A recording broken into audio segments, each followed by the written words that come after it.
semuanya, perkenalkan nama aku Kamelia Lia Rahman dengan NIM C140123181 dari kelompok 1 paralel 1 Fisrep Praktikum. Hari ini aku mau ngejelasin tentang preservasi sperma.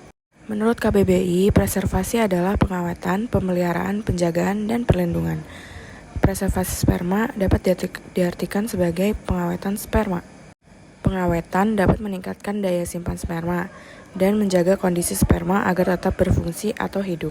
Dalam pengaplikasiannya, preservasi sperma dapat menghindari sperma pejantan mengalami over-ripening atau lewat matang.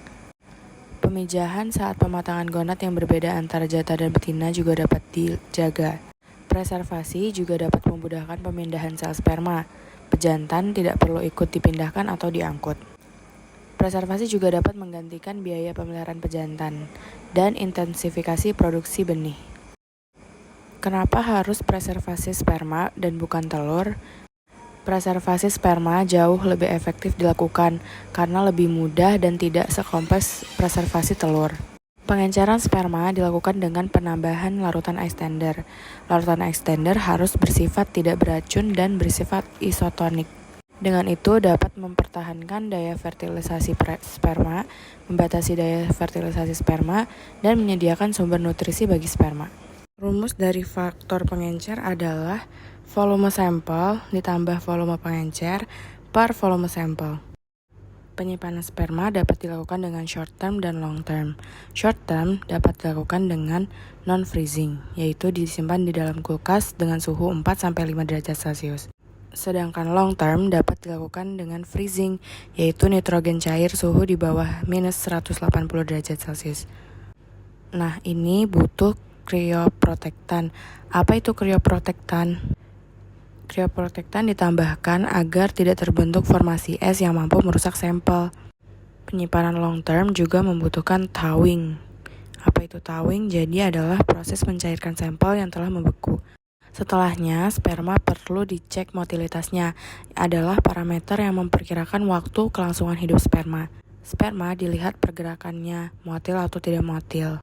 Lalu penilaian ini dapat diberi skor 1 sampai dengan 5. Parameter viabilitas juga perlu dilakukan. Viabilitas dilakukan untuk melihat kemampuan sperma bertahan hidup. Hal ini dilakukan pewarnaan dengan bahan eosin. Selanjutnya, kepadatan sperma juga perlu dihitung dengan menggunakan metode hemasitometer. Jadi, pada proses preservasi, dilakukan pertama adalah preservasi, yaitu pengambilan sperma. Sperma akan diencerkan dan ditambah larutan extender lalu disimpan di pendingin. Lalu dilakukan thawing apabila penyimpanan sperma dengan long term. Selanjutnya adalah melihat motilitas. Motilitas dapat digunakan dengan penambahan air pada sperma dan hitung waktu motilnya. Lalu akan diberikan scoring pada motilitasnya. Selanjutnya adalah viabilitas.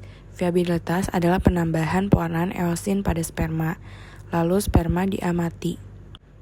Proses terakhir adalah kepadatan sperma.